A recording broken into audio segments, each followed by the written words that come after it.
어머니, 갑자기 왜 생활비를 끊으신 거예요? 이번에 저희 여행 예약금도 내야 하고. 여행, 그 전에 내 몸 상태는 궁금하지도 않니? 어머님, 그건 물어보지 않아도 알아요. 요양보호사 쓰신다면서요? 근데 갑자기 저희 생활비까지 끊으시면 어떡해요? 이번에 제주도 패키지 예약해놨는데? 내가 쓰러졌을 때는 어디 있었어? 병문안도 제대로 오지 않았으면서. 어머니, 그때 중요한 미팅이 있었다고 몇 번을 말씀드려요. 회사 일이 바빠서 그런 건데 자꾸 그걸 가지고. 그래, 회사 일. 내 회사 일이 어머니보다 중요하지. 이제 와서 생활비 달라고? 어머님, 솔직히 말씀드릴게요. 저희도 살기 바빠요. 친정에서도 돈 빌려서 생활하고 있는데 이제 와서 갑자기 돈줄 끊으시면 저희는 어떻게 살라고요? 여행도 못 가고. 여행? 시어머니가 병원에 누워있을 때 여행 걱정이나 하고 있었니? 어머니, 제가 효도 안 한다고 생각하세요? 매주 전화드리고 가끔 찾아뵙고. 저희도 삶이 있다고요? 저희 여행 일정도 중요하다고요? 이번에 취소하면 위약금도 내야 하고. 네 여행이 중요하다면 내 건강도 내게는 중요해. 내 돈으로 너희 여행 비용까지 대줄 필요는 없잖니? 어머님, 그럼 저희가 어머님한테 효도도 못하게 하실 거예요? 여행 다녀와서 선물도 사오려고 했는데. 선물 따위 말고 정성이 필요해. 내가 아플 때 옆에 있어주는 것, 그것이 진짜 효도야. 어머니, 정말 이러실 거예요? 이번 달 카드값도 나오고 대출금 이자도 갚아야 하는데 여행 겸 가서 어머니 좋은 선물 사드리려고 했어요. 어머님, 저희가 얼마나 효도하려고 노력했는지 아세요? 친구들은 다 시부모님 모시지도 않는데 저희는 매번 명절에 찾아뵙고. 명절에 찾아오는 게 효도니? 내가 아플 때 옆에 있어주는 게 효도지. 그럼 어머니는 저희가 어떻게 하길 바라세요? 직장 그만두고 매일 찾아뵙길 원하세요? 여러분, 이 장면을 보시면서 많은 분들이 공감되는 부분이 있으셨을 것 같습니다. 시어머니와 며느리 그리고 아들 사이에 복잡한 감정이 얽혀 있는 상황이죠. 한편으로는 건강이 좋지 않을 때 곁에 있어주길 바라는 어머니의 마음도 충분히 이해가 됩니다. 하지만 젊은 부부의 입장에서는 어떨까요? 자신들의 생활과 계획도 있는데 갑작스럽게 경제적 지원이 끊기면 당황스러울 수밖에 없습니다. 특히 며느리 입장에서는 우리도 나름대로 노력했는데라는 억울함이 있을 수 있어요. 어머니의 내가 아플 때 옆에 있어주는 것, 그것이 진짜 효도야. 라는 말은 이해가 되지만 듣는 입장에서는 상당한 부담으로 다가올 수 있습니다. 무조건적인 희생을 요구하는 것처럼 느껴질 수도 있으니까요. 결국 서로의 기대치가 다른 것이 문제의 핵심인 것 같습니다. 어머니는 정서적 지원을, 젊은 부부는 형식적인 효도로도 충분하다고 생각했으니까요. 여러분은 이런 상황에서 어떻게 생각하시나요? 댓글로 여러분의 생각을 나눠주세요. 혹시 비슷한 경험이 있으신 분들은 어떻게 해결하셨는지 궁금합니다. 이 이야기가 마음에 와닿으셨다면 좋아요와 구독도 눌러주시고 다음 에피소드에서는 이 갈등이 어떻게 전개될지 함께 지켜봐요. 알림 설정도 켜두시면 새 영상 소식을 가장 빠르게 받아보실 수 있답니다. 시작하겠습니다. 남편의 눈물로 얼룩진 장례식을 마친 지 몇 년 흘렀습니다. 40년 동안 함께한 시장 분식집은 이제 다른 사람의 손에 넘어갔습니다. 분식집 매대 앞에서 마지막으로 인사를 나누던 날 단골 손님들은 제 손을 잡고 눈물을 흘렸지만 저는 눈물 한 방울 흘리지 않았습니다. 남편이 떠난 후 눈물이 말라버린 건지 아니면 제 마음이 더 강해진 건지 모르겠습니다. 그저 74년 인생을 살아오며 배운 것이 있다면 세상은 약한 모습을 보이는 사람에게 더 가혹하다는 것뿐이었습니다. 분식집을 정리하면서 모았던 돈과 남편의 보험금 그리고 평생 모아온 저축을 합쳐 정확히 2억 원을 아들 부부에게 건넸습니다. 그들의 집 마련을 위한 자금이었습니다. 제 아들은 자신이 30이 넘도록 자기 집 한 채 없다는 것을 늘 아쉬워했고 새로 맞이한 며느리에게 더 좋은 환경을 제공하고 싶어 했습니다. 모성애라는 것이 참 이상해서 아들의 행복한 얼굴을 보는 것만으로도 제 가슴이 따뜻해지는 느낌이었습니다. 하지만 저는 단순한 사람이 아니었습니다. 공증사무소에서 서류를 작성하던 그날 저는 아들의 눈을 똑바로 바라보며 단호하게 말했습니다. 이건 완전한 증여가 아니라 너희가 나를 부양한다는 전제 하에 주는 거야. 그 점 명심하렴? 아들은 고개를 끄덕였고 며느리는 환하게 웃으며 어머니 걱정 마세요. 저희가 잘 모실게요. 라고 약속했습니다. 돌아오는 길 택시 안에서 저는 창밖의 풍경을 바라보며 남편과 함께했던 시간들을 떠올렸습니다. 남편은 항상 저에게 사람 믿다가 낭패 볼 일 있으면 차라리 세상을 믿지 마. 라고 말했습니다. 그때는 너무 냉소적인 말이라고 생각했는데 이제와 생각해보니 그 말에 제 아들까지 포함되어 있었던 것은 아닐까 하는 생각이 들었습니다. 집에 돌아와 텅 빈 거실에 앉아 있으니 40년 세월이 주마등처럼 스쳐 지나갔습니다. 아들을 키우기 위해 새벽부터 밤늦게까지 분식집을 지켰던 날들, 남편과 함께 아들 뒷바라지를 위해 허리 굽혀 일했던 시간들, 그리고 이제 모든 것을 내려놓고 혼자가 된 현실. 하지만 저는 약한 사람이 아니었습니다. 늘 그래왔듯이 제 삶은 제가 책임지겠다는 단단한 마음이 있었습니다. 첫 주, 며느리는 정말 부지런히 찾아왔습니다. 일주일에 2번 반찬을 만들어 냉장고를 채워주고 집안 구석구석을 청소해 주었습니다. 아들도 주말마다 들러 에어컨 필터를 청소하고 형광등을 갈아주는 등 소소한 도움을 주었습니다. 저는 그런 그들을 보며 남편 걱정 마세요. 우리 아들 잘 크고 있어요라고 마음속으로 중얼거렸습니다. 하지만 세상 일이 항상 바람과 같이 흘러가진 않습니다. 1달, 2달이 지나자 며느리의 방문은 점점 뜸해졌고 반찬통은 점점 작아졌습니다. 전화로 안부를 물을 때면 일이 바빠요. 라는 말이 늘어갔습니다. 저는 그것이 단순한 변명이 아님을 알았습니다. 사람의 행동이 변할 때는 항상 이유가 있는 법이니까요. 석 달이 지난 어느 날 저는 며느리에게 직접 물었습니다. 약속이 그렇게 쉽게 깨지니? 며느리는 어색한 웃음을 지으며 앞으로 더 자주 올게요. 라고 말했지만 그 눈빛에서 진심을 찾을 수 없었습니다. 저는 그날 밤 처음으로 제가 내린 결정이 옳았는지 의심하기 시작했습니다. 며느리의 어색한 웃음이 내 머릿속에서 사라지지 않던 그날 이후로 일주일이 흘렀습니다.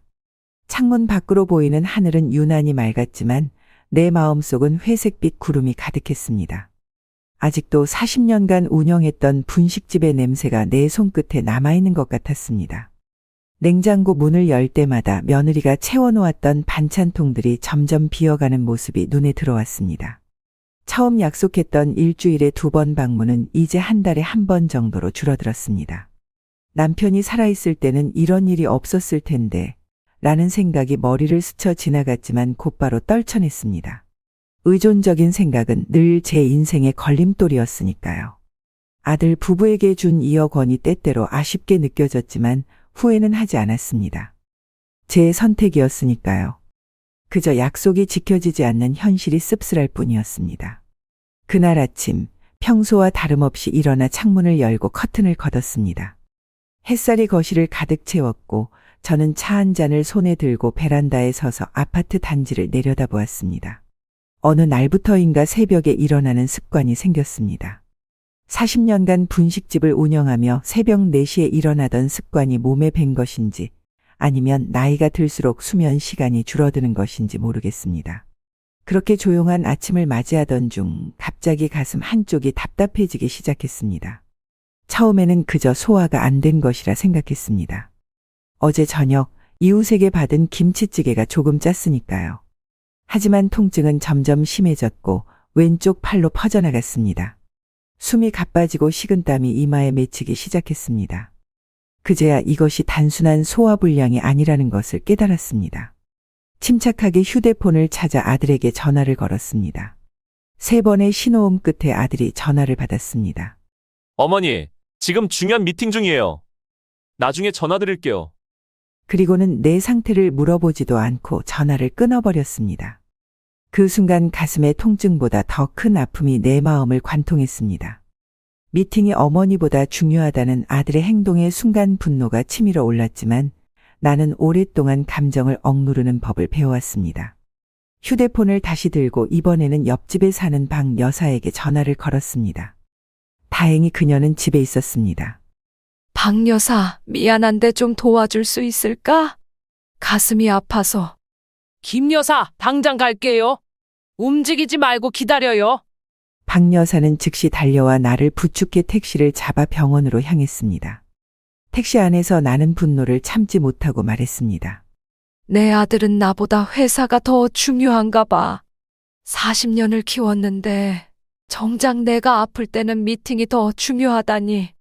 박 여사는 내 손을 꼭 잡아주며 아무 말도 하지 않았습니다. 그녀의 침묵이 오히려 더 큰 위로가 되었습니다. 병원에 도착해 응급실에서 여러 검사를 받았습니다. 의사는 심전도와 피검사 결과를 보더니 심각한 표정을 지었습니다. 심근경색 초기 증상입니다. 다행히 빨리 오셔서 큰 문제는 없을 것 같지만 며칠간 입원하셔서 관찰이 필요합니다. 심근경색이라는 말에 순간 남편이 떠올랐습니다. 남편은 췌장암으로 세상을 떠났지만 그전에도 심장 문제가 있었습니다. 혹시나도 남편처럼 갑자기 세상을 떠나게 되는 것은 아닐까 하는 생각이 스쳐 지나갔습니다. 하지만 그런 생각은 곧 밀어냈습니다. 나는 아직 할 일이 많았고 이렇게 쉽게 무너질 수 없었습니다. 이번 수속을 밟는 동안 박 여사가 나를 대신해 아들에게 전화를 걸었습니다. 전화를 끊고 돌아온 그녀의 표정이 좋지 않았습니다. 미팅이 끝나고 연락하겠대요. 내 입에서 냉소적인 웃음이 흘러나왔습니다. 어쩌면 이것이 내가 아들에게 기대했던 것들이 헛된 것이었음을 확인하는 순간이었을지도 모릅니다. 병실에 누워 창밖을 바라보며 지난 몇 개월을 돌아보았습니다. 남편의 장례식, 분식집의 정리, 아들 부부에게 건넨 2억 원, 그리고 서서히 깨져가는 약속들. 모든 것이 마치 영화의 한 장면처럼 내 눈앞을 스쳐 지나갔습니다. 간호사가 링거를 꽂고 약을 투여하는 동안 나는 앞으로의 삶에 대해 생각했습니다. 더 이상 아들과 며느리에게 의지하지 않겠다는 결심이 서서히 굳어졌습니다. 저녁이 되어서야 아들로부터 전화가 왔습니다. 그는 내일 아침에 병문안을 오겠다고 했습니다.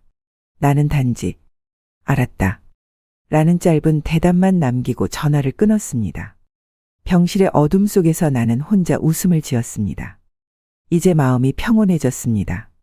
내가 원했던 것은 아들과 며느리의 진심 어린 보살핌이었지만 그것이 불가능하다면 스스로 내 삶을 꾸려가는 법을 다시 배우면 되는 일이었습니다. 밤새 병실의 침대에 누워 생각했습니다. 아들에게 준 2억 원, 그리고 그와 함께했던 약속들. 이제 그것들을 되찾아야 할 때가 온 것인지도 모른다는 생각이 들었습니다. 다음 날 아침 아들이 병문안을 왔습니다. 그는 바쁜 일정 중에 잠시 시간을 내서 온 것처럼 서두르는 모습이었습니다. 며느리는 함께 오지 않았습니다. 아들은 어색한 미소를 지으며 과일 바구니를 내려놓았습니다. 어머니, 많이 아프세요? 어제는 정말 중요한 미팅이라. 나는 그의 말을 끊고 조용히 물었습니다. 네가 중요한 미팅 때문에 바쁘다면 네 처는 왜 병문안도 오지 않았지? 아들은 당황한 표정으로 변명을 늘어놓기 시작했지만 나는 더 이상 듣고 싶지 않았습니다. 지난 3달간 쌓인 감정이 한꺼번에 터져나왔습니다. 내가 무슨 짐이라도 되니? 2억을 줄 때는 그렇게 좋아하더니 이제 와서는 시간도 없고 관심도 없어? 내 아버지가 살아계셨다면 이런 취급을 받았을 것 같으냐? 아들은 고개를 숙인 채 침묵했습니다. 그의 침묵이 모든 것을 말해주고 있었습니다. 병원에서 사흘을 지내는 동안 아들은 그날 이후로 한 번도 오지 않았고 며느리는 아예 얼굴을 보이지 않았습니다. 퇴원하는 날 나는 돌아갈 집이 있다는 것만으로도 감사함을 느꼈습니다. 병원에서 퇴원한 후 집으로 돌아온 첫날은 모든 것이 낯설게 느껴졌습니다. 심근경색 초기 증상이라는 진단은 제게 일종의 경고였습니다. 의사는 무리하지 말고 충분한 휴식을 취하라고 당부했지만 혼자 사는 집에서 그것은 사치에 가까웠습니다. 처음 며칠은 그저 누워있기만 했습니다. 식욕이 없어 간신히 미역국 한 그릇을 데워 먹는 것이 하루의 전부였습니다. 냉장고에는 퇴원하기 전 이웃이 채워놓은 반찬들이 있었지만 혼자 먹기 위해 식탁에 앉는 일조차 힘겨웠습니다. 병원에서 처방받은 약을 먹어야 한다는 생각만이 저를 겨우 부엌으로 이끌었습니다. 창밖은 봄이 무르익어가고 있었지만 제 마음은 겨울처럼 차갑고 외로웠습니다. 한 주가 지나고 나서야 겨우 집안을 정리하기 시작했습니다. 간단한 빨래를 하려다가도 현기증이 밀려와 소파에 주저앉기 일쑤였습니다. 빈혈 증상이 점점 심해져 집 안을 걷는 것조차 벽을 짚으며 조심스럽게 움직여야 했습니다. 아침마다 거울을 보면 얼굴은 점점 창백해지고 눈 밑에 다크서클은 깊어졌습니다. 머리를 빗을 힘도 없어 그저 대충 묶는 것이 전부였습니다. 남편이 살아있을 때는 이런 적이 없었습니다. 항상 제 옆에서 밥은 먹었어? 라고 물어보던 그의 목소리가 그립기도 했습니다. 하지만 그런 그리움조차 사치라는 생각이 들었습니다. 일주일에 한 번 아들은 전화로 안부를 물었습니다. 짧게 주고받는 형식적인 대화가 끝나면 다시 적막만이 집안에 가득했습니다. 어머니, 건강은 좀 어떠세요? 괜찮아. 걱정하지 마. 늘 그렇게 대답했습니다. 약하게 보이고 싶지 않았습니다. 하지만 실상은 달랐습니다. 식사를 제대로 하지 못해 체중이 급격히 줄었고 계단 몇 개를 오르는 것도 숨이 차서 힘들었습니다. 어느 날은 쓰러질 뻔했다가 겨우 소파에 몸을 기댔던 적도 있었습니다.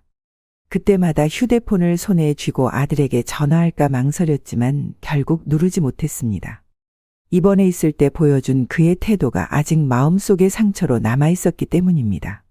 퇴원 후 한 달이 지났을 무렵 마트에서 장을 보고 돌아오는 길에 현관문 앞에서 쓰러질 뻔했습니다. 다행히 옆집 이웃이 발견하고 부축해 주었습니다.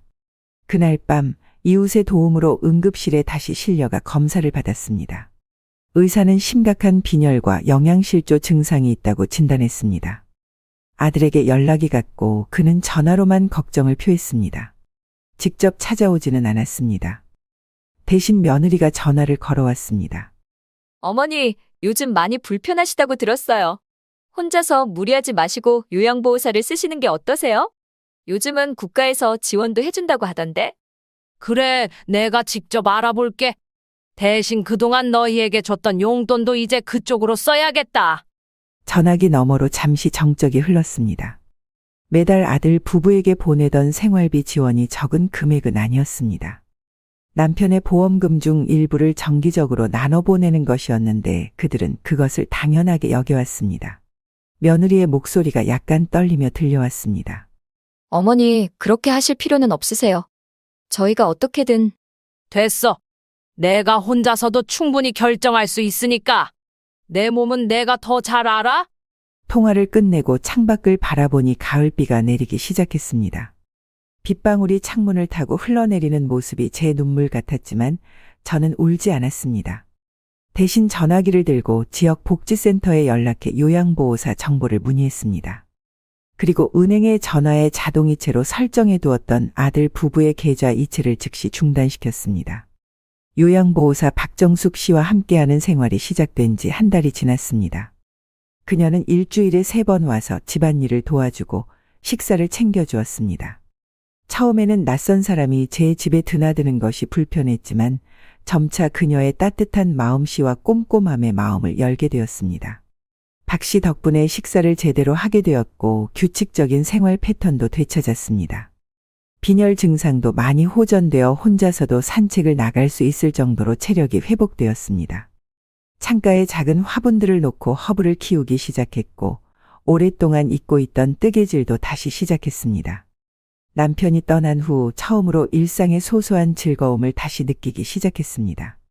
아들 부부에게 보내던 생활비를 끄는 이후로 그들의 연락은 더욱 뜸해졌습니다.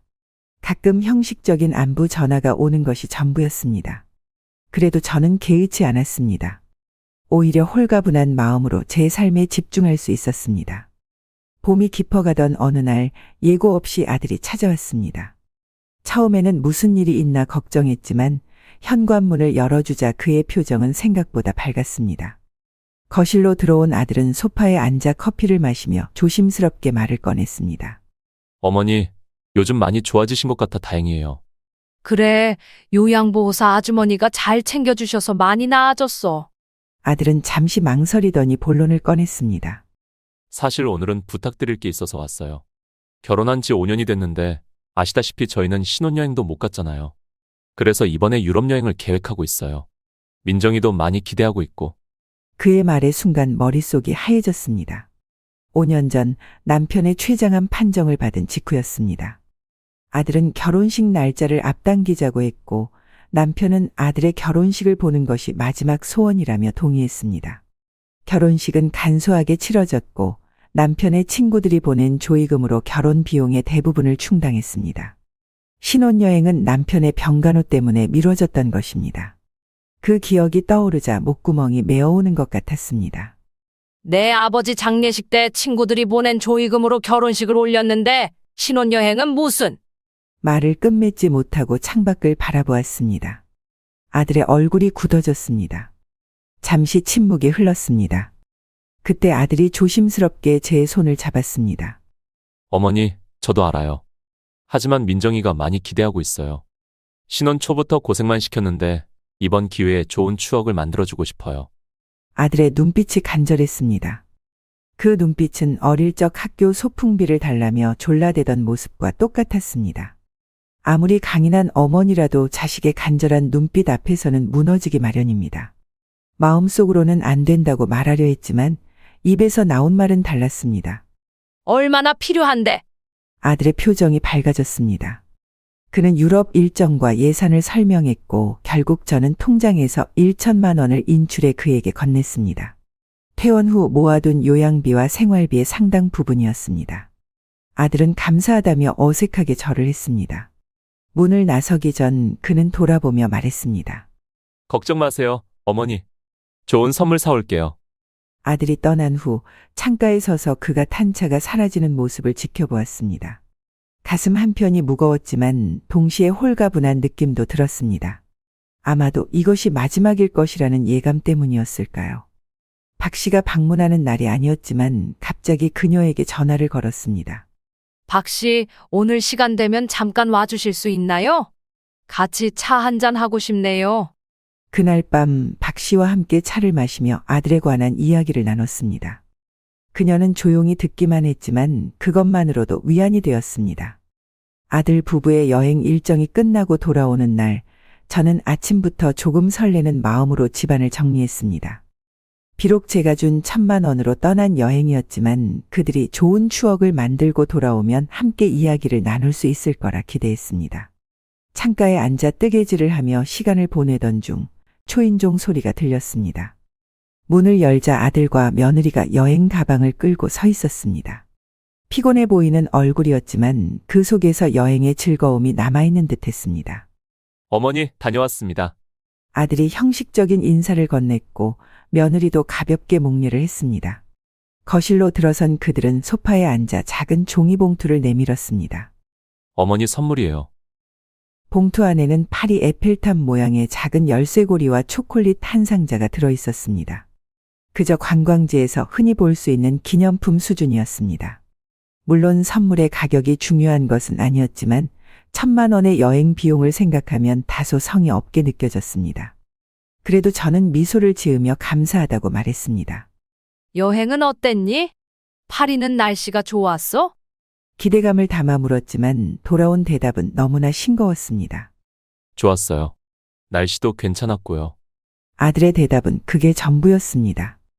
며느리는 휴대폰을 들여다보며 아무 말도 하지 않았습니다. 더 이상의 대화는 이어지지 않았고 커피를 한 잔 마시자마자 그들은 피곤하다며 일어섰습니다. 문을 나서면서 아들이 말했습니다. 어머니, 저희는 이제 집에 가보겠습니다. 요양보호사 아주머니 잘 계시죠? 그게 전부였습니다. 어머니를 위해 여행 이야기를 들려주거나 함께 사진을 보며 추억을 나누려는 시도조차 없었습니다. 문이 닫히고 집안에 혼자 남겨졌을 때 가슴 한켠이 무겁게 가라앉았습니다. 창가에 앉아 저녁이 깊어가는 것을 바라보며 생각에 잠겼습니다. 그들에게 1,000만 원이라는 큰 돈을 주었지만 돈 이상의 마음은 전해지지 않은 것 같았습니다. 식탁에 앉아 저녁을 준비하려던 중 문득 궁금증이 생겼습니다. 휴대폰을 꺼내 아들의 SNS를 찾아보았습니다. 박 요양사가 알려준 대로 검색창에 아들의 이름을 입력하자 그의 계정이 나타났습니다. 사진들이 가득했습니다. 파리의 에펠탑 앞에서, 베네치아의 곤돌라 위에서, 로마의 콜로세움 앞에서 모두 웃고 있었습니다. 하지만 제 눈을 의심할 수밖에 없었던 것은 사진 속에는 아들과 며느리뿐만 아니라 며느리의 부모님과 동생까지 함께였다는 점이었습니다. 손가락으로 화면을 내리자 며느리가 올린 글이 눈에 들어왔습니다. 시어머니 덕분에 럭셔리 호텔에서 꿀여행 중.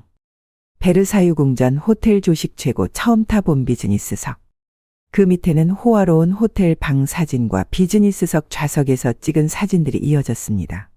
제가 준 1,000만 원으로 그들은 비즈니스석을 타고 럭셔리 호텔에 묵으면서 게다가 며느리의 가족까지 초대했던 것입니다. 제게는 작은 열쇠고리 하나를 선물하면서 말입니다. 휴대폰을 내려놓은 손이 떨렸습니다. 분노보다는 깊은 실망감이 가슴을 채웠습니다. 창밖에 어둠이 짙어지는 것처럼 제 마음속에도 어둠이 깊어졌습니다. 그래도 눈물은 나지 않았습니다.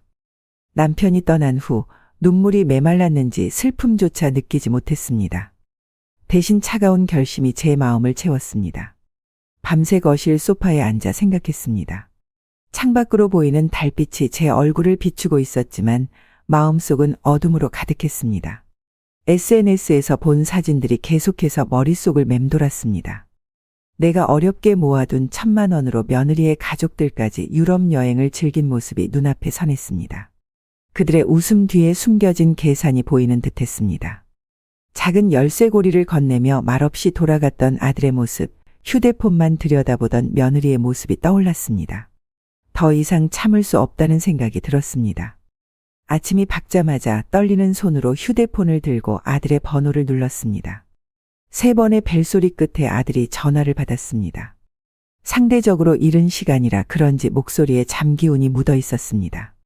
어머니, 무슨 일이세요? 이른 아침부터. 제 목소리는 놀라울 정도로 차분했습니다. 평생 시장에서 분식집을 운영하며 단련된 강인함이 그대로 묻어났습니다. SNS 봤다. 내가 준 돈으로 처가 식구들까지 데려간 거니? 전화기 너머로 잠시 침묵이 흘렀습니다. 아들이 당황한 기색이 역력했습니다. 아, 그게, 어머니, 사실은 장인어른 생신이라 같이 가게 됐어요. 갑작스럽게 결정된 일이라. 말을 더듬는 아들의 목소리에서 거짓말하는 사람 특유의 떨림이 느껴졌습니다. 저는 깊게 한숨을 내쉬었습니다. 평생 사람을 상대해온 저에게 그런 변명은 너무나 뻔해 보였습니다. 그래, 장인어른 생신이면 축하해드려야지. 하지만 그 축하를 왜 내 돈으로 해야 하지? 내 처가 식구들 여행 경비까지 내가 대줘야 하는 이유가 있니? 아들이 말을 잇지 못하고 있을 때 제 마음속에서 차오르던 감정이 폭발했습니다. 하지만 목소리는 여전히 차분했습니다. 오히려 그 차분함이 제 분노를 더 선명하게 전달하는 것 같았습니다. 이제 보니 너희한테 난 그냥 돈 주는 사람이구나. 며느리는 시어머니가 아니라 그냥 돈 주는 남 취급하는 거지? 아들이 급하게 말했습니다. 어머니, 그런 의도가 아니었어요. 저희가 잘못했습니다. 찾아뵙고 제대로 설명드릴게요. 설명할 필요 없다.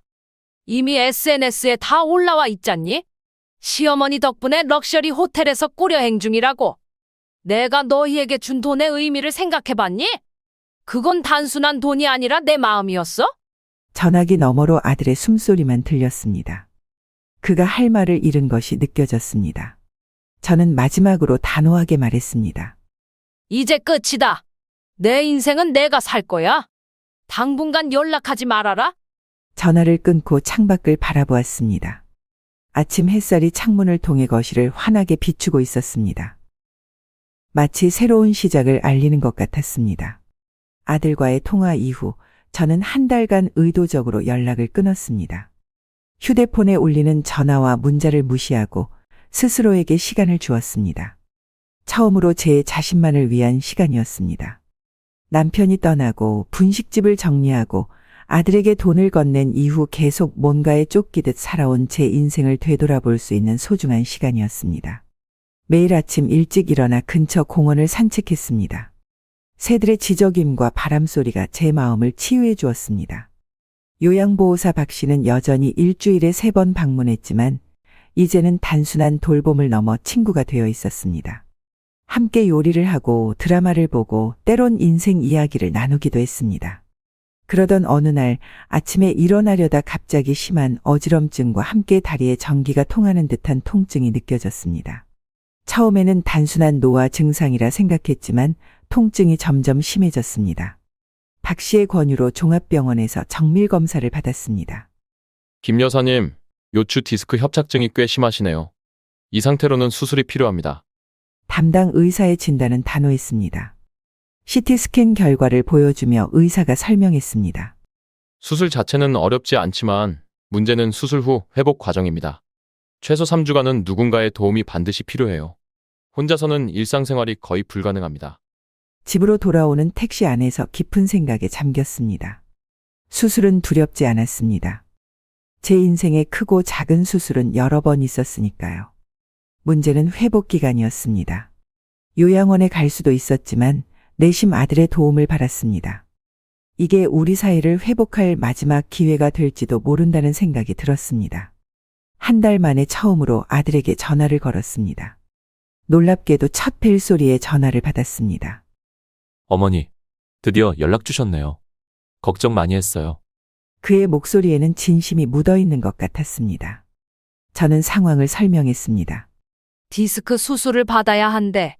다음 주 금요일에 입원해서 월요일에 수술 받기로 했어. 많이 심각한가요? 괜찮으세요? 괜찮아. 그런데 잠시 망설이다 용기를 내어 말했습니다. 이번에는 내가 내 곁에 있어줬으면 한다. 수술 후에 혼자서는 힘들대. 전화기 너머로 아들의 숨소리가 들렸습니다. 이상하게 길게 느껴지는 침묵. 그리고 마침내 그가 입을 열었습니다. 어머니, 정말 죄송한데 그 시기에 예약된 해외여행이 있어서 제가 휴가를 쓰기로 했거든요. 제 심장이 한번 크게 뛰었습니다. 정말 이럴 수가 있나 싶었습니다.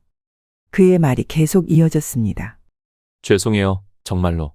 하지만 이미 모든 예약이 완료됐고 취소하면 위약금도 크고. 저는 더 이상 듣고 싶지 않았습니다. 그 순간 문득 박 씨가 들려준 옛 속담이 생각났습니다. 호랑이는 죽어서 가죽을 남기고 사람은 죽어서 이름을 남긴다. 제가 죽은 후 아들에게 남길 것은 무엇일까요? 그저 재산뿐일까요? 그렇구나. 알았어. 차분하게 대답한 후 전화는 끊지 않았습니다. 몇 분 후 다시 전화기 너머로 며느리의 목소리가 들렸습니다. 어머님, 저희가 정말 죄송해요. 이건 친정 부모님과 오래전부터 계획한 여행이라 취소가 불가능해요. 그리고 부모님께서도 너무 기대하고 계셔서. 순간 웃음이 나왔습니다. 정말 뻔뻔하다는 생각이 들었습니다. 앞서 제 돈으로 유럽 여행을 다녀온 지 얼마나 됐다고 또 다시 여행을 간다는 것이었습니다. 그것도 제가 수술을 앞두고 있는 상황에서 말입니다. 그럼 나도 어쩔 수 없네. 너희를 위해 준비해둔 것들도 계획을 바꿔야겠다. 제 목소리는 이상할 정도로 명랑했습니다. 마치 무거운 짐을 내려놓은 것처럼 홀가분한 기분이었으니까요. 아들이 당황한 목소리로 물었습니다. 어머니, 그게 무슨 뜻이에요? 나중에 알게 될 거야. 여행 잘 다녀와. 전화를 끊고 창밖을 바라봤습니다. 빌딩 사이로 보이는 하늘이 유난히 파랗게 느껴졌습니다. 서랍을 열어 오래도록 보관해 두었던 노란 서류 봉투를 꺼냈습니다.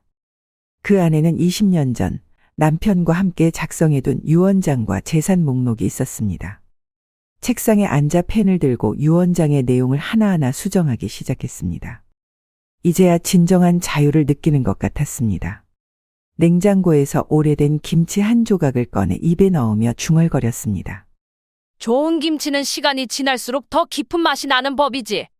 내 복수도 그럴 거야. 기다릴수록 더 달콤해질 테니. 수술 전날 저는 병실 침대에 홀로 누워 있었습니다. 창밖으로는 노을이 지고 있었고 병원 복도에서는 간호사들의 부산한 발소리가 들려왔습니다. 내일이면 디스크 수술을 받는다는 생각에 긴장되었지만 한편으로는 이상하게 평온한 마음이 들었습니다. 마치 오랜 시간 미뤄둔 결정을 드디어 내리게 된 것 같은 그런 평온함이었습니다. 휴대폰에서 짧은 알림음이 울렸습니다. 요양보호사 박 씨가 보낸 문자련이 생각하며 무심코 화면을 열었는데 SNS 알림이었습니다. 아들의 계정에 새 게시물이 올라왔다는 알림이었습니다. 호기심에 클릭했습니다. 화면에 나타난 사진은 인천공항의 출국장이었습니다. 아들과 며느리 그리고 놀랍게도 며느리의 부모님과 동생들까지 모두 함께였습니다. 대가족 여행이었던 것입니다. 사진 속 그들은 모두 환하게 웃고 있었고 특히 며느리는 커다란 선글라스를 쓰고 V 포즈를 취하고 있었습니다. 게시글에는 드디어 출발. 가족 모두와 함께하는 특별한 여행, 가족여행, 부모님 선물 5년차 부부. 라는 문구가 적혀 있었습니다. 그들의 표정에서는 미안함이나 죄책감의 그림자도 찾아볼 수 없었습니다.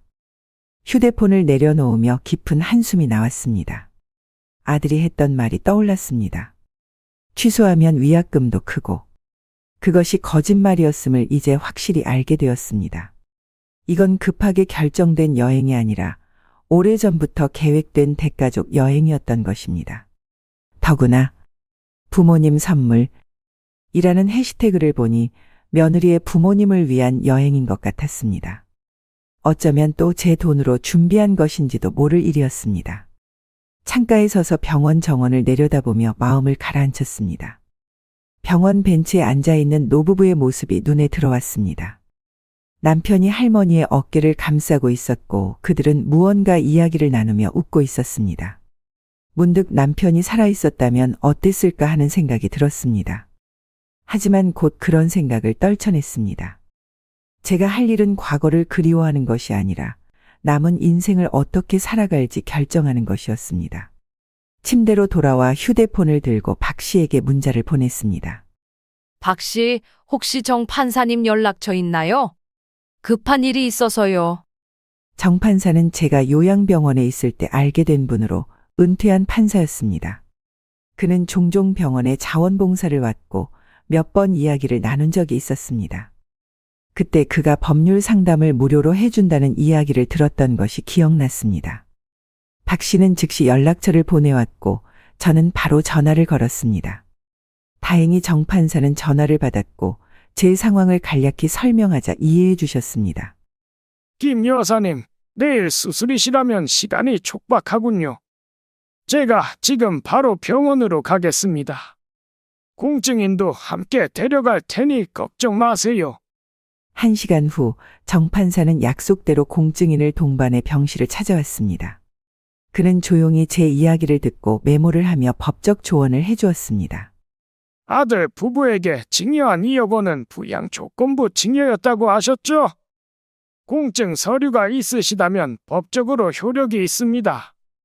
돌려받으실 수 있을 겁니다. 유언장 작성이 시작되었습니다. 저는 또렷한 정신으로 제 마지막 뜻을 전했습니다.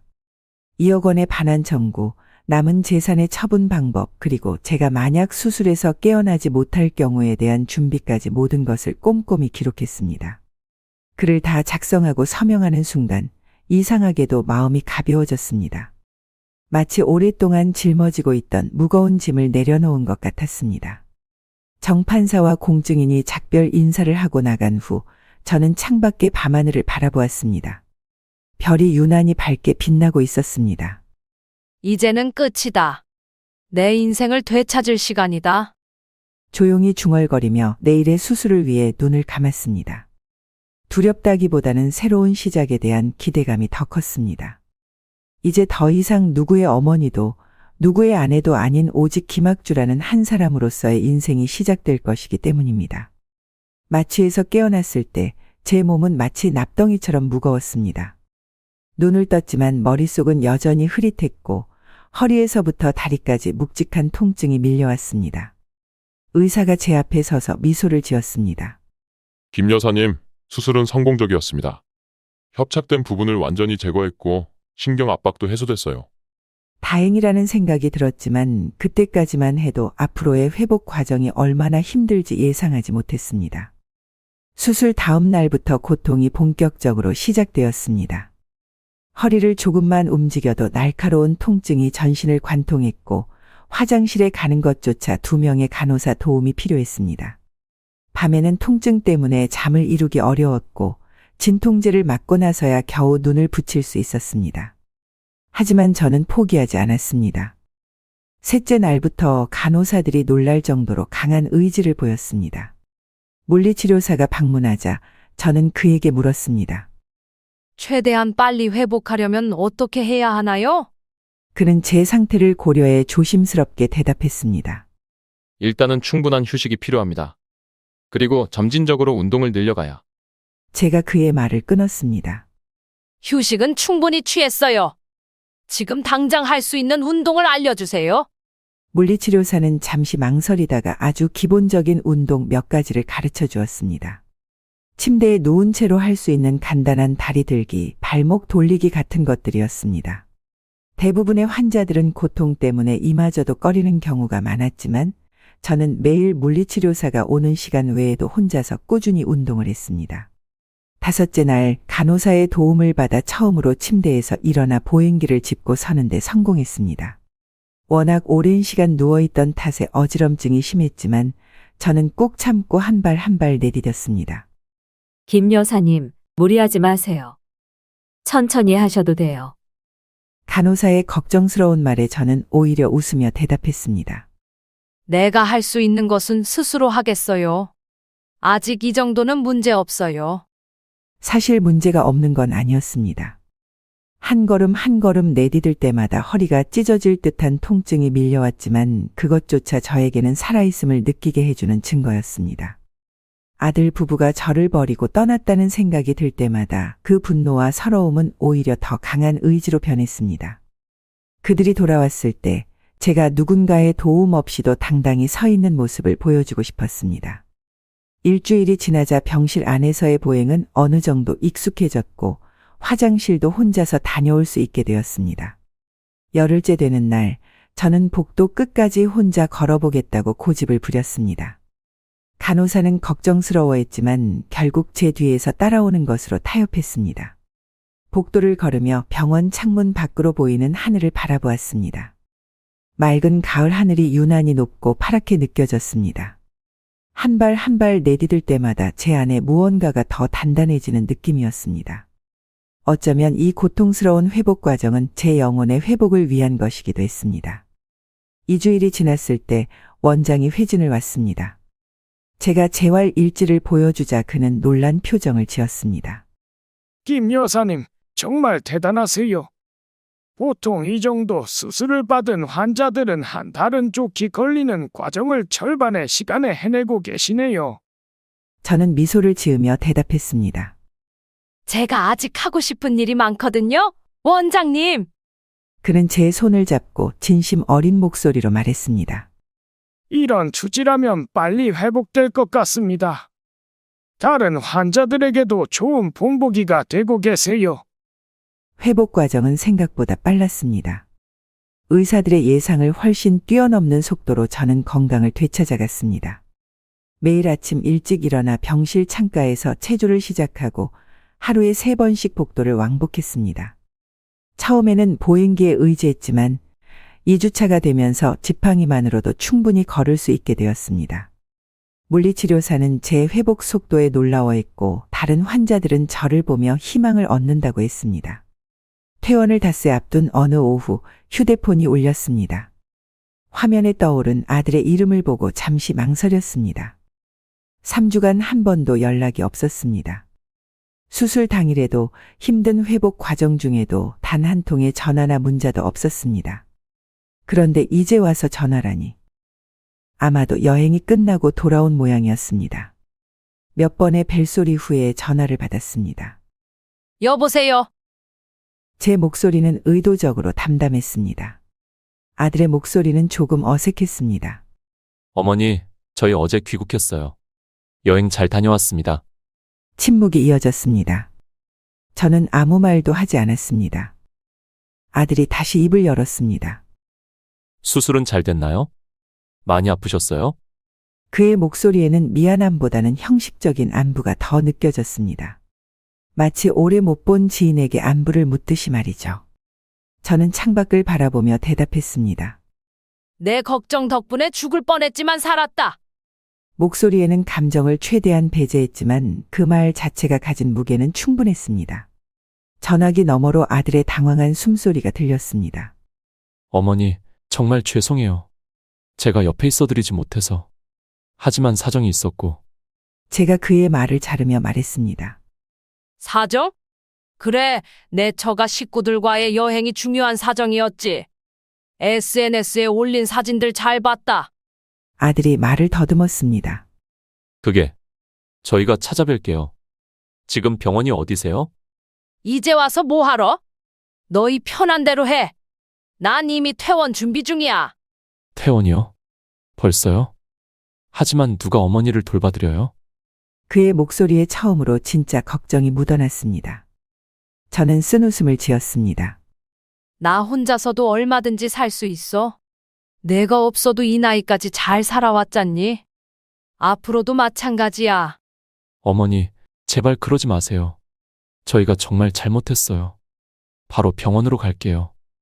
저는 창밖으로 보이는 작은 공원을 바라보았습니다. 벤치에 앉아있는 노부부가 보였습니다. 남편은 아내의 어깨에 팔을 둘렀고 두 사람은 뭔가 즐거운 이야기를 나누며 웃고 있었습니다. 문득 남편이 살아있었다면 어땠을까 하는 생각이 들었습니다. 하지만 곧 그런 생각을 떨쳐냈습니다. 내일 퇴원하고 친구 집에서 머물 거야. 당분간은 연락하지 마라. 내가 정리할 것들이 있으니까. 친구 집이요? 어디?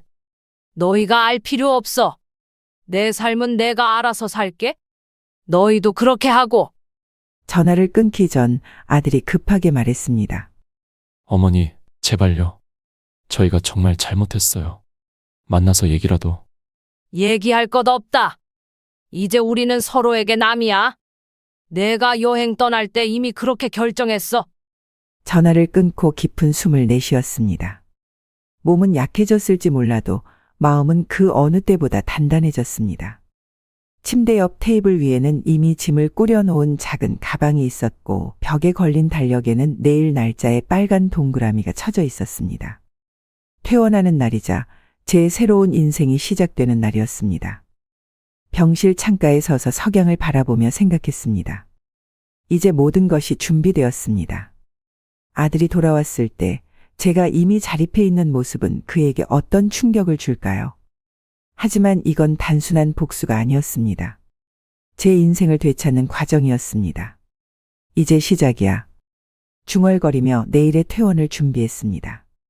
아들에게 마지막 교훈을 가르쳐 줄 시간이 다가오고 있었습니다. 퇴원한 날, 저는 병원 현관에서 택시를 탔습니다. 운전기사가 물었습니다. 어디로 모실까요? 양평으로 가주세요. 집으로 돌아가지 않기로 한 결정은 이미 오래전에 내려놓은 것이었습니다. 아들 부부가 제 집을 찾아올 것이 분명했고 저는 그들과 마주치고 싶지 않았습니다. 대신 40년 지기인 장미숙 친구의 별장으로 향했습니다. 미숙은 미국에 살고 있어 1년에 한 번 정도만 한국에 오기 때문에 별장은 대부분 비어 있었습니다. 그녀는 제가 전화로 상황을 설명하자마자 흔쾌히 별장을 사용하라고 했습니다. 학주야, 얼마든지 사용해. 열쇠는 관리인에게 맡겨놨으니 그냥 가서 편하게 지내. 양평의 한적한 별장에 도착했을 때 가을 햇살이 따스하게 정원을 비추고 있었습니다. 나무 데크 위에 놓인 그네에 앉아 잠시 주변 풍경을 감상했습니다. 강이 내려다 보이는 위치에 자리한 이 별장은 마치 세상과 격리된 것처럼 고요했습니다. 새들의 지저귐과 바람 소리만이 들렸습니다. 그곳에서 저는 체계적으로 계획을 세우기 시작했습니다. 제일 먼저 해야 할 일은 법적 조치였습니다. 정 판사님의 소개로 만난 김 변호사는 은퇴한 판사 출신으로 가족법 전문가였습니다. 그를 처음 만났을 때 저는 모든 상황을 솔직하게 털어놓았습니다. 변호사님, 저는 아들 부부에게 속았습니다. 남편이 죽고 난 후 외로움에 약해져서 2억 원을 증여했지만 그것은 부양을 전제로 한 것이었어요. 공증 서류도 있습니다. 그는 노트에 꼼꼼하게 메모를 해가며 제 이야기를 경청했습니다. 김 여사님, 증여 취소 소송은 가능해요. 특히 부양 의무 불이행이 명확하다면 승소 가능성이 높아요. 다만 추가적인 증거가 있으면 더 좋을 것 같네요. 저는 가방에서 작은 녹음기를 꺼냈습니다. 남편이 살아있을 때부터 사용하던 오래된 녹음기였습니다. 남편은 중요한 회의가 있을 때마다 이것을 사용했고 저도 그 습관을 이어받았습니다. 여기 증거가 있습니다. 버튼을 누르자 아들과 며느리의 대화가 흘러나왔습니다. 그것은 아들이 1,000만 원을 요구하기 위해 제 집을 방문했던 날 제가 잠시 부엌에 갔을 때 녹음된 것이었습니다. 제가 부엌에 있는 동안 거실 탁자 위에 무심코 놓아둔 녹음기가 우연히 작동하고 있었던 것입니다. 여보, 어머니한테 얼마나 더 받을 수 있을까? 유럽 여행 비용으로 1,000만 원은 좀 적은 것 같은데. 그래도 너무 많이 요구하면 의심할 수도 있잖아. 일단 1,000만 원만 받고 나중에 더 필요하면 또 얘기하면 되지. 그래도 우리 엄마잖아. 뭘 의심해. 우리가 잘해드리는 척만 하면 돼. 녹음 내용을 들은 변호사의 표정이 굳어졌습니다. 이건 상당히 강력한 증거네요. 부양 의무를 이행할 의사가 처음부터 없었다는 것을 증명할 수 있어요. 저는 휴대폰을 꺼내 아들 부부의 SNS 게시물들도 보여주었습니다. 시어머니 덕분에 럭셔리 호텔에서 꿀여행 중. 이라는 태그와 함께 올라온 사진들, 제가 수술을 받는 동안 온 가족이 해외여행을 즐기는 모습이 담긴 게시물들까지. 이 증거들도 법정에서 사용할 수 있나요? 변호사는 고개를 끄덕였습니다. 네, 충분히 가능합니다. 이런 행동은 명백한 부양 의무 불이행이자 도덕적으로도 문제가 있는 행동입니다. 판사들도 충분히 공감할 겁니다. 그날부터 소송 준비가 본격적으로 시작되었습니다. 저는 미숙의 별장에서 지내며 하루 종일 서류를 정리하고 증거를 수집했습니다. 매일 아침 일찍 일어나 요가로 몸을 풀고 오전에는 변호사와 연락하며 소송 준비를 했습니다. 오후에는 정원을 가꾸거나 책을 읽으며 마음의 평화를 찾았습니다. 별장 테라스에 앉아 차를 마시며 생각했습니다. 이것은 단순한 복수가 아니었습니다. 이것은 제 자존심을 되찾는 과정이었고 동시에 아들에게 마지막 교훈을 가르치는 기회였습니다. 어쩌면 이 소송이 끝난 후에야 그는 진정한 어른이 될 수 있을지도 모릅니다. 봉투 안에 모든 증거 자료를 정리하면서 중얼거렸습니다. 이제 곧 진짜 싸움이 시작된다. 한 달이 지나고 모든 준비가 끝났습니다. 변호사는 소장을 법원에 제출했고 이제 첫 재판을 기다리는 일만 남았습니다. 그리고 그 과정에서 아들 부부는 반드시 제가 어떤 준비를 해왔는지 알게 될 것입니다. 그들의 표정을 상상하니 잠시 씁쓸한 미소가 지어졌습니다. 모성애는 여전히 제 마음 한구석에 남아있었지만 이제 그것은 정의감보다 약했습니다. 양평의 별장에서의 생활은 의외로 평화로웠습니다. 아침마다 정원을 산책하고 창가에 앉아 책을 읽고 때로는 근처 마을로 나가 시장도 구경했습니다. 허리 수술 후 재활도 꾸준히 이어갔습니다. 병원에서 배운 운동법을 매일 실천했고 날씨가 좋은 날에는 근처 공원까지 천천히 걸어가기도 했습니다. 처음에는 지팡이에 의존했지만 점차 그마저도 필요 없게 되었습니다. 친구 미숙과는 매일 영상통화를 했습니다. 그녀는 미국에서도 저를 걱정하며 자주 연락했고 때로는 밤늦게까지 이야기를 나누기도 했습니다. 그런 날들이 쌓여갈수록 제 마음은 더욱 단단해졌습니다. 아들 부부로부터 온 수십 통의 전화와 문자는 모두 무시했습니다. 아직은 그들과 마주할 준비가 되지 않았기 때문입니다. 한 달이 지난 어느 오후 저는 정원에서 장미를 가꾸고 있었습니다.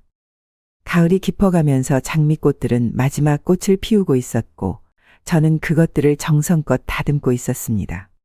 그때 별장 대문 밖에서 자동차 소리가 들렸습니다.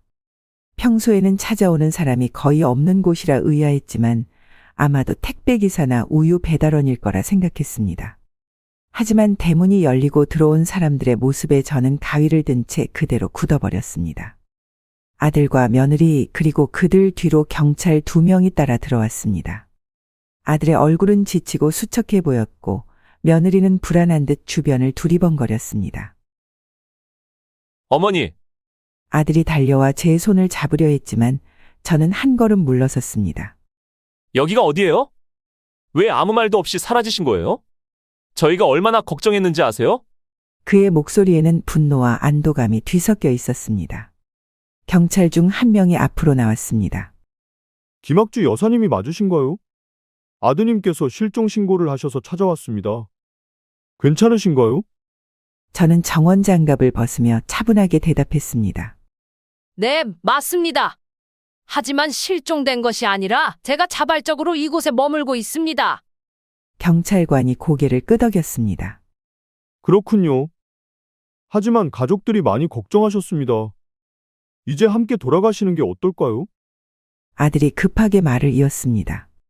어머니, 집에 가시죠. 제가 모시고 살게요. 이젠 정말 잘해드릴게요. 그때 며느리도 앞으로 나섰습니다. 어머님, 저희가 정말 잘못했어요. 용서해 주세요. 이제 정말 잘 모실게요. 두 사람의 모습을 보니 문득 웃음이 나왔습니다. 지금까지 제가 얼마나 속아왔는지, 그리고 앞으로도 그들의 말을 믿는다면 계속 속아 살게 될 것이라는 사실이 너무나 명확하게 느껴졌습니다. 저는 경찰관들을 향해 분명한 목소리로 말했습니다. 저는 자의로 이곳에 머물고 있으며 이 사람들과 함께 살고 싶지 않습니다. 경찰관들이 서로 눈빛을 교환했습니다. 그중 나이든 경찰관이 말했습니다. 법적으로 어르신께서 정상적인 판단 능력이 있으시고 자발적으로 머무르신다면 저희가 강제로 모시고 갈 수는 없습니다. 아들의 얼굴이 하얗게 변했습니다. 하지만 경찰관님, 어머니는 최근에 수술을 받으셨고 혼자 계시기에는 위험해요. 저는 아들로서 저는 그의 말을 자르며 냉정하게 말했습니다. 내가 수술 받을 때 넌 어디 있었니? 내 처가 식구들과 유럽 여행 중이었지? SNS에 올린 사진들 잘 봤어? 경찰관들이 놀란 표정으로 아들을 바라보았습니다. 아들은 말문이 막힌 듯 아무 말도 하지 못했습니다. 며느리는 얼굴이 붉어지며 고개를 숙였습니다. 경찰관님, 저는 74세지만 정신은 또렷합니다. 제 판단에 따라 이곳에서 지내기로 했고 당분간은 그럴 계획입니다. 이 사람들과는 함께 살고 싶지 않습니다. 경찰관이 이해한다는 듯 고개를 끄덕였습니다.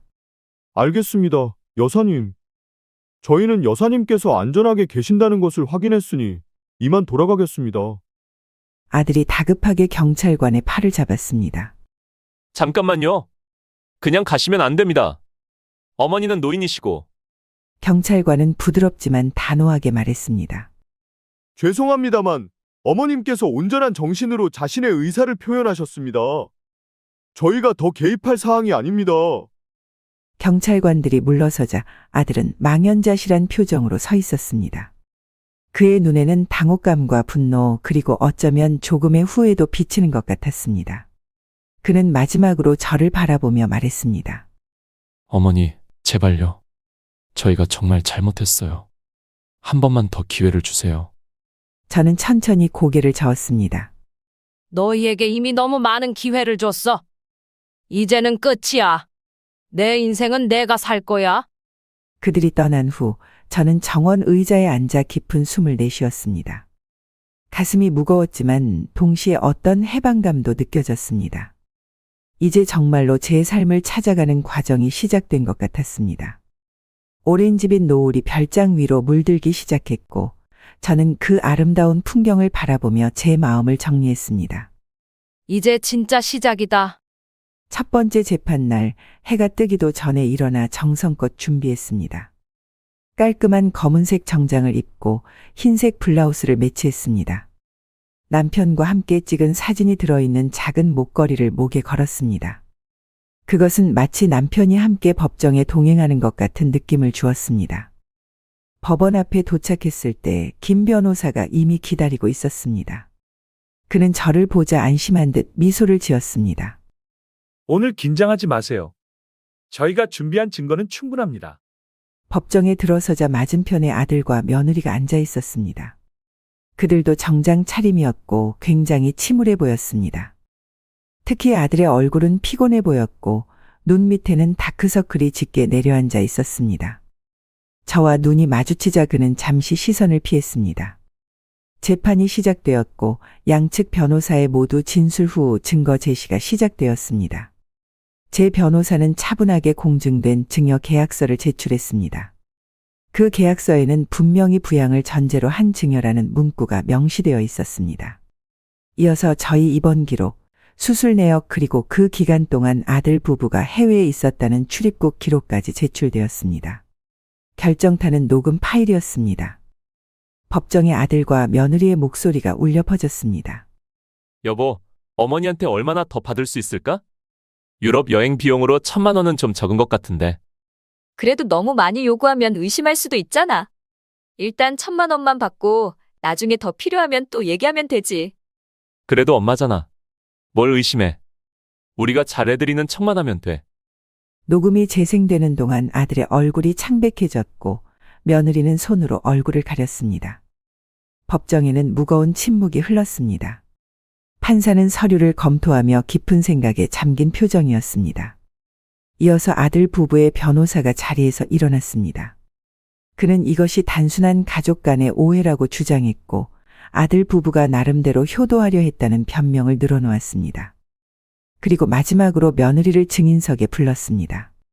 며느리는 눈가에 눈물을 머금은 채 떨리는 목소리로 말했습니다. 저희도 효도하려 했는데 오해가 있었습니다.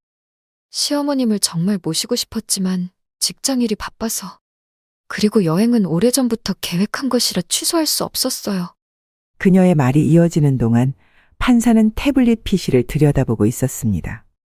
그것은 아들 부부의 SNS 게시물을 캡처한 자료였습니다. 시어머니 덕분에 럭셔리 호텔에서 꿀여행 중.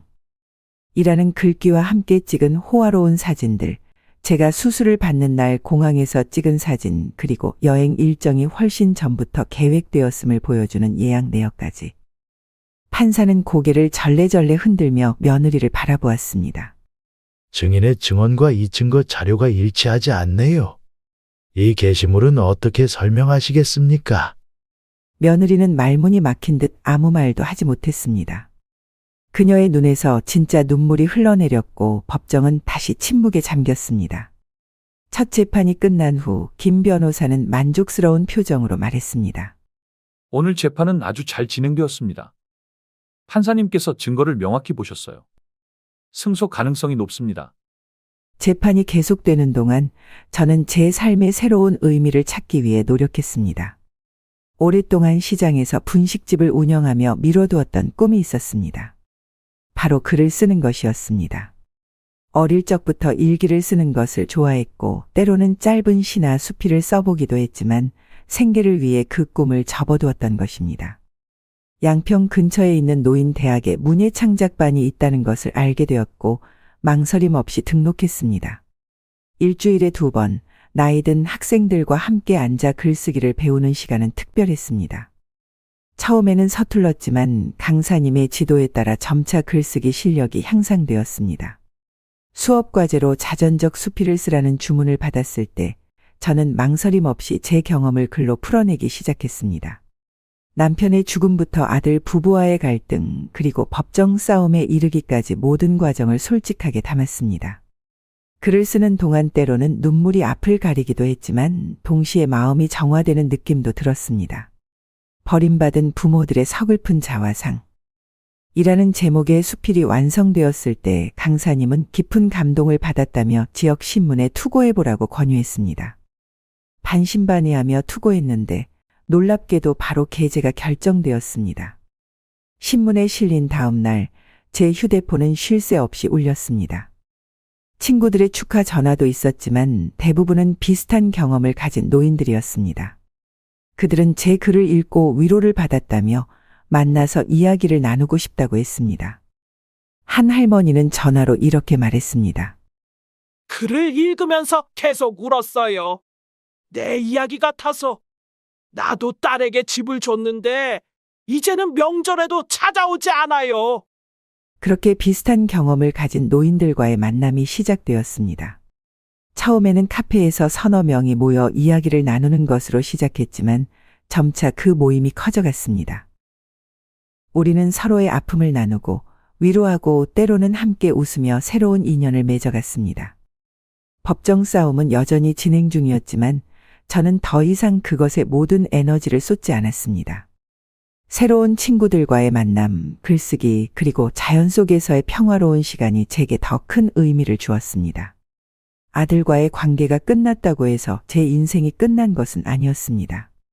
오히려 진정한 제 자신을 찾아가는 여정이 시작된 것이었습니다. 어느 날 노인대학의 강사님이 제게 말했습니다. 김 여사님, 계속해서 글을 쓰는 건 어떠세요? 여사님 글이 많은 사람들한테 힘이 될 것 같아요. 그 말을 들으며 생각했습니다. 아픔이 때로는 새로운 시작이 될 수 있다는 것을, 그리고 인생은 언제라도 다시 꽃을 피울 수 있다는 것을 말입니다. 재판이 시작된 지 5달, 최종 판결을 하루 앞둔 늦은 오후였습니다. 저는 양평 별장의 테라스에서 차를 마시며 내일의 결과에 대해 생각하고 있었습니다. 김 변호사에 따르면 승소 가능성이 매우 높았고 이제 모든 과정이 거의 끝나가는 시점이었습니다. 가을에서 겨울로 넘어가는 시기, 정원의 나무들은 이미 잎을 모두 떨궈내고 앙상한 가지만 남아 있었습니다. 그 모습이 마치 제 지난 삶처럼 느껴졌습니다. 하지만 봄이 오면 새 잎이 돋아나듯 제 인생도 새롭게 시작될 것이라 믿었습니다. 차를 마시던 중 대문 밖에서 자동차 소리가 들렸습니다. 손님이 올 예정은 없었기에 의아했지만 아마도 택배기사일 것이라 생각했습니다. 관리인이 출장 중이라 제가 직접 나가 문을 열었습니다. 문을 열자마자 저는 그 자리에 얼어붙었습니다. 아들과 며느리가 서 있었습니다. 둘 다 평소보다 훨씬 초췌해 보였고 특히 아들은 수염이 덥수룩하게 자라 있었습니다. 며느리는 화장기 없는 얼굴로 불안한 표정을 짓고 있었습니다. 어머니, 아들이 떨리는 목소리로 말했습니다. 저는 한숨을 내쉬며 물었습니다.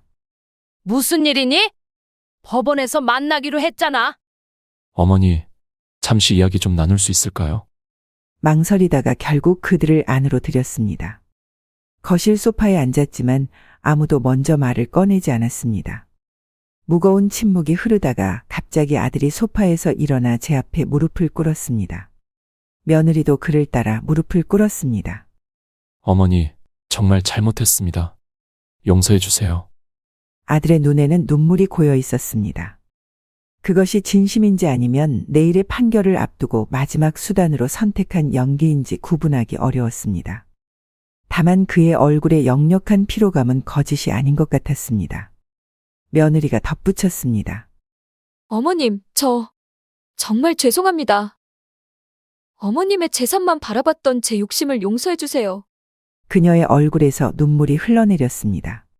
그 모습을 보니 문득 제 가슴이 조금 아파왔습니다. 한때는 딸처럼 아꼈던 며느리였으니까요.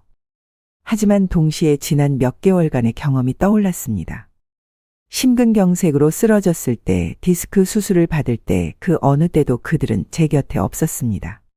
아들이 간절한 목소리로 말을 이었습니다. 어머니, 모든 것을 다시 시작하고 싶어요. 저희가 잘못했습니다. 이제 진심으로 어머니를 모시겠습니다. 제발 내일 소송을 취하해 주세요. 며느리도 울먹이며 말했습니다. 어머님, 저희 집으로 돌아오세요. 제가 정말 잘 모실게요. 이제는 진심이에요. 그들의 간절한 목소리와 눈물에 잠시 마음이 흔들렸습니다. 문득 우리가 함께 보냈던 행복했던 시간들이 떠올랐습니다. 아들이 취직했을 때의 기쁨, 며느리를 처음 만났을 때의 설렘, 그리고 가족으로 함께 지냈던 평화로운 날들. 하지만 곧 제 마음은 다시 단단해졌습니다. 지난 몇 개월간 제가 배운 가장 큰 교훈은 더 이상 다른 사람의 눈물에 제 인생을 맡기지 않는 것이었습니다. 사람은 위기에 처했을 때 변할 수 있지만 그 변화가 얼마나 지속될지는 아무도 모르는 일입니다. 천천히 일어나 창가로 걸어갔습니다. 밖으로 보이는 강물이 조용히 흐르고 있었습니다. 깊은 숨을 들이마신 후 그들을 향해 돌아섰습니다. 이미 너무 늦었어? 제 목소리는 예상보다 더 단단했습니다. 너희가 진심으로 반성할 시간을 주기 위해 내린 결정이니 받아들이는 것이 좋겠다. 아들의 얼굴이 굳어졌습니다. 어머니, 제발요. 저희가 정말 변했어요. 너희가 변한 건 내일 판결이 나기 때문이야. 지금 와서 무릎 꿇고 용서를 빌지만 그게 진심인지 아니면 재산을 지키기 위한 연기인지 누가 알겠니? 며느리가 흐느끼며 말했습니다.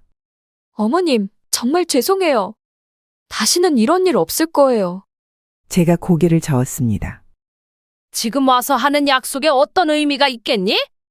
내가 아플 때, 수술 받을 때 너희는 어디 있었어? 내가 정말 필요로 할 때 너희는 언제나 없었어? 잠시 침묵이 흘렀습니다. 아들이 마지막으로 시도했습니다. 어머니, 제발 한 번만 더 기회를 주세요. 저희가 평생 갚아나갈게요. 그의 눈에는 진심이 담겨 있는 것 같았지만 저는 이미 결심을 굳혔습니다. 너희에게 줄 기회는 이미 다 주었어. 이제는 너희 스스로 인생을 살아갈 시간이야. 나도 내 인생을 살아갈 거고 그들을 문 밖으로 안내하면서 마지막으로 말했습니다. 내일 법원에서 보자. 판결 결과가 어떻게 나오든 그것이 너희에게 진정한 교훈이 되길 바란다. 문이 닫히고 혼자 남겨진 거실에서 저는 이상하게도 평온함을 느꼈습니다. 예전 같았으면 그들의 눈물에 마음이 흔들렸을 텐데 이제는 달랐습니다. 제가 진정으로 강해진 것인지 아니면 그저 냉정해진 것인지 구분하기 어려웠지만 한 가지 확실한 것은 더 이상 누군가의 기대에 맞춰 살지 않겠다는 결심이었습니다. 창밖으로 해가 지고 있었습니다. 저는 창가에 서서 노을이 지는 모습을 바라보며 생각했습니다. 내일은 새로운 날이 될 것입니다. 법원의 판결이 어떻게 나오든 그것은 단순한 소송의 끝이 아니라 제 새로운 인생의 시작이 될 것입니다. 법원 판결 당일 저는 평소보다 일찍 일어나 차분하게 준비했습니다. 남편과 함께 찍은 사진이 들어있는 작은 목걸이를 목에 걸고 깔끔한 정장을 입었습니다. 거울 앞에 서서 제 모습을 바라보니 몇 개월 전과는 다른 사람처럼 느껴졌습니다. 눈빛이 더 단단해졌고 자세도 더 당당해진 것 같았습니다. 법원에 도착하자 김 변호사가 저를 맞이했습니다. 그는 자신감 넘치는 표정으로 미소 지었습니다. 오늘 좋은 결과가 있을 겁니다. 판사님의 태도로 보아 승소 가능성이 매우 높아요. 법정에 들어서자 아들과 며느리가 이미 자리에 앉아 있었습니다. 어제와는 달리 오늘은 두 사람 다 제대로 차려입고 단정한 모습이었습니다. 하지만 그들의 얼굴에는 불안감이 역력했습니다. 아들이 잠시 제 쪽을 바라봤지만 곧 시선을 돌렸습니다. 판사가 입정하고 모두가 자리에서 일어났습니다. 판사는 무거운 표정으로 서류를 정리하더니 곧 판결문을 읽기 시작했습니다. 본 재판부는 원고 김학주와 피고 이민준, 이서연 간의 증여 계약 취소 소송에 대해 다음과 같이 판결한다. 법정은 숨소리조차 들리지 않을 정도로 조용했습니다. 피고 이민준, 이서연은 원고에게 증여받은 금액 2억 원 전액을 반환하라. 또한 원고가 겪은 정신적 고통에 대한 위자료로 5천만 원을 지불하라. 제 귀를 의심했습니다. 위자료까지 인정받을 것이라고는 예상하지 못했기 때문입니다. 아들과 며느리의 얼굴이 창백하게 변했고 그들의 변호사는 놀란 표정으로 판사를 바라보았습니다. 판사는 계속해서 판결 이유를 설명했습니다. 자녀의 부모 부양 의무는 단순한 도덕적 의무가 아닌 법적 의무이다. 특히 본 사건에서 원고와 피고 간의 증여 계약은 명확히 부양을 전제로 한 증여였음이 공증 서류를 통해 입증되었다. 피고들은 이러한 계약 조건을 이행하지 않았을 뿐만 아니라 제출된 증거에 따르면 처음부터 이행할 의사도 없었던 것으로 판단된다. 판사는 잠시 아들 부부를 바라보며 말을 이었습니다. 특히 원고가 수술을 받아야 하는 위급한 상황에서 피고들이 해외여행을 떠난 점, 그리고 원고의 재산을 이용해 자신들의 편의를 도모한 점은 매우 비도덕적인 행위로 판단된다. 이는 단순한 계약 위반을 넘어 인륜적 의무를 저버린 행위이다. 판결이 끝나고 법정을 나서는 순간 저는 홀가분한 느낌과 동시에 묘한 슬픔이 밀려왔습니다. 승리했지만 그것은 가족의 종말을 의미하는 것이기도 했으니까요. 김 변호사가 제 어깨를 가볍게 두드렸습니다. 축하드려요. 정의가 승리한 날입니다. 법원 앞 계단에서 아들과 마주쳤습니다. 그의 눈에는 절망과 분노가 뒤섞여 있었습니다. 어머니, 이게 정말 원하시는 거예요. 저희 집을 팔아야 할지도 몰라요. 어디서 살아야 할지. 저는 그를 똑바로 바라보며 대답했습니다. 내가 나에게 했던 것처럼 이제 너도 스스로 살아가는 법을 배울 차례야. 며느리는 멀찍이 서서 울고 있었습니다.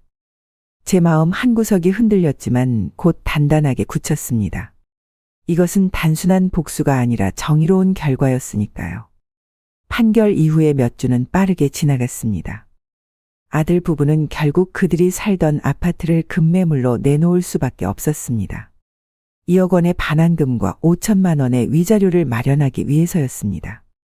부동산 시장이 침체기였던 탓에 그들은 시세보다 훨씬 낮은 가격에 집을 팔 수밖에 없었고 결국 작은 전세로 이사를 가게 되었습니다. 더 흥미로운 것은 이 소송이 며느리의 가족 관계에까지 영향을 미쳤다는 점이었습니다. 소송 결과가 지역 신문에 보도되면서 며느리의 친정 가족들도 상황을 알게 되었고, 특히 그들이 제 돈으로 유럽 여행을 갔다는 사실이 알려지자 친정 부모님, 특히 어머니가 크게 분노했다고 합니다. 어느 날 노인 대학 문예창작반 수업 후 한동창이 저에게 소식을 전해주었습니다. 김 여사, 며느리분 친정어머니가 공개적으로 딸을 질책했다는 소문 들었어요? 마트에서 친구들과 만나서 남의 부모를 그렇게 대하는 딸을 어떻게 키웠는지 부끄럽다고 말했대요. 저는 그 소식을 듣고도 별다른 감정이 들지 않았습니다. 승리의 짜릿함도 복수의 달콤함도 느껴지지 않았습니다. 대신 제 마음속에는 이상한 평온함이 자리 잡고 있었습니다. 마치 오랜 폭풍이 지나간 후의 고요함 같았습니다. 판결 한 달 후, 저는 변호사를 통해 아들에게서 받은 모든 금액을 정확히 확인했습니다. 2억 5천만 원. 제가 평생 일하며 모은 돈과 남편의 보험금을 합한 금액이었습니다. 처음에는 그 돈으로 무엇을 할지 고민했지만 곧 결정을 내렸습니다. 그 돈의 상당 부분은 제 남은 인생을 위해 사용하되 일부는 제가 새롭게 시작한 삶의 의미를 더해줄 곳에 기부하기로 했습니다. 양평 별장에서의 시간을 정리하고 저는 작은 전원주택을 구입했습니다. 그곳에서 제 마지막 장을 써나가기로 결심했습니다. 창문으로 보이는 작은 정원에는 장미를 심었고 거실에는 남편과 함께 찍은 사진을 크게 확대해 걸었습니다. 거실 소파에 앉아 창밖을 바라보며 생각했습니다. 법적 승리는 얻었지만 그것이 제게 진정한 행복을 가져다 주지는 않았습니다. 진정한 행복은 제가 앞으로 어떻게 살아갈 것인가에 달려 있었습니다. 이제 더 이상 누군가의 어머니나 아내가 아닌 오직 김학주라는 한 사람으로서의 인생이 시작된 것입니다. 재판이 끝나고 한 달이 지났을 때 저는 오랫동안 고민해오던 결정을 내렸습니다. 돌려받은 2억 5천만 원과 제가 따로 모아둔 돈 중 일부를 사회에 환원하기로 했습니다. 이것은 단순한 기부가 아니라 제가 겪었던 아픔을 다른 이들이 겪지 않도록 하는 작은 씨앗이 되길 바랐습니다. 지역 노인복지센터의 김 원장님과 만나 제 생각을 전했습니다. 제가 겪은 일이 결코 저 하나만의 문제가 아니라고 생각합니다. 많은 노인들이 자식들에게 버림받고 외롭게 살아가고 있죠. 그들에게 작은 희망이라도 되고 싶습니다. 김 원장님은 제 제안에 감동받아 즉시 실행 계획을 세우기 시작했습니다. 그렇게 노인 자립 지원 프로그램이 탄생했습니다. 이 프로그램은 자녀에게 경제적, 정서적으로 버림받은 노인들에게 안정적인 주거와 생활비를 지원하고 새로운 삶을 찾을 수 있도록 교육과 취미 활동을 제공하는 것이었습니다. 첫 번째 수혜자로 5명의 노인을 선정했습니다. 모두 저와 비슷한 상황에 처한 분들이었습니다. 평생 자식을 위해 살았지만 노년에 외면당한 분들이었죠. 그중 한 분은 78세 박영자 할머니였는데 그녀는 평생 식당을 운영하며 3 자녀를 키웠지만 집을 아들에게 증여한 후 거리로 쫓겨난 분이었습니다. 저는 이제 희망이 없다고 생각했어요. 그런데 김 여사님 덕분에 다시 웃을 수 있게 되었습니다. 박 할머니의 말에 제 눈에 눈물이 고였습니다. 제 상처가 다른 이들에게 위로가 되고 그들의 치유가 다시 제 상처를 치유하는 것이었습니다. 2달 후 지역 신문에서 이 사연을 다루었습니다. 자식에게 버림받은 어머니, 세상을 향한 따뜻한 손길을 내밀다. 라는 제목의 기사였습니다. 이 기사는 예상치 못하게 큰 반향을 일으켰고 전국 방송에서도 관심을 보이기 시작했습니다. 저는 제 경험이 다른 노인들에게 경고가 되길 바랍니다. 자식에게 무조건적인 희생을 하는 것이 항상 옳은 것은 아닙니다. 스스로를 지킬 줄 알아야 합니다. 한 달 후 놀라운 소식을 들었습니다. 아들이 다니던 회사에서 사직서를 제출했다는 것이었습니다. 동료들 사이에서 아들의 정체가 알려졌고 그는 매일 불효자, 부모를 버린 자식 등의 시선을 견디지 못했다고 합니다. 회사 내에서 은근한 따돌림이 시작되었고 결국 그는 스스로 물러나는 길을 택했습니다. 며느리의 상황은 더 심각했습니다. 그녀의 SNS 계정에는 부모를 버린 자식에게 복수한 시어머니 관련 기사가 계속해서 태그되었고 악성 댓글이 달리기 시작했습니다. 그녀는 결국 모든 SNS 계정을 폐쇄할 수밖에 없었습니다. 이런 소식을 들었을 때 제 마음은 복잡했습니다. 한편으로는 그들이 자신의 행동에 대한 대가를 치르고 있다는 생각에 정의가 실현되었다는 안도감이 들었지만 다른 한편으로는 그들도 제 자식이라는 사실에 마음 한구석이 아팠습니다. 노인복지센터에서 주최한 노인 인권 포럼에 참석했을 때 한 젊은 여성이 다가와 물었습니다. 김 여사님, 아드님 부부가 지금 어려움을 겪고 있다고 들었는데 혹시 후회하시는 점은 없으신가요? 저는 잠시 생각하다가 대답했습니다. 후회는 없습니다. 그들은 자신의 선택에 대한 책임을 지는 법을 배우고 있을 뿐이에요. 제가 바라는 것은 그들이 진정으로 반성하고 더 나은 사람이 되는 것입니다. 그것이 제가 할 수 있는 마지막 가르침이라고 생각합니다. 시간이 지날수록 노인 자립 지원 프로그램은 더욱 확대되었습니다. 전국 각지에서 후원금이 모이기 시작했고 프로그램에 참여하는 노인들의 수도 늘어났습니다. 제 상처가 사회를 변화시키는 작은 계기가 된 것입니다. 복지센터 정원에 앉아 따스한 봄 햇살을 받으며 저는 문득 이 모든 일이 제게 어떤 의미인지 생각했습니다. 이것은 단순한 복수가 아니었습니다. 잘못된 것을 바로잡고 그 과정에서 더 많은 사람들에게 도움을 주는 일이었습니다. 저의 아픔이 다른 이들에게 힘이 되고 사회를 조금이라도 더 나은 방향으로 바꾸는 계기가 되었다면 그것만으로도 충분한 의미가 있다고 생각했습니다. 김 여사님, 점심시간이에요. 복지센터 직원의 부름에 생각에서 깨어났습니다. 오늘은 새로운 프로그램 참가자들과의 첫 만남이 있는 날이었습니다. 그들에게 제 경험을 나누고 함께 새로운 시작을 준비하는 날이었습니다.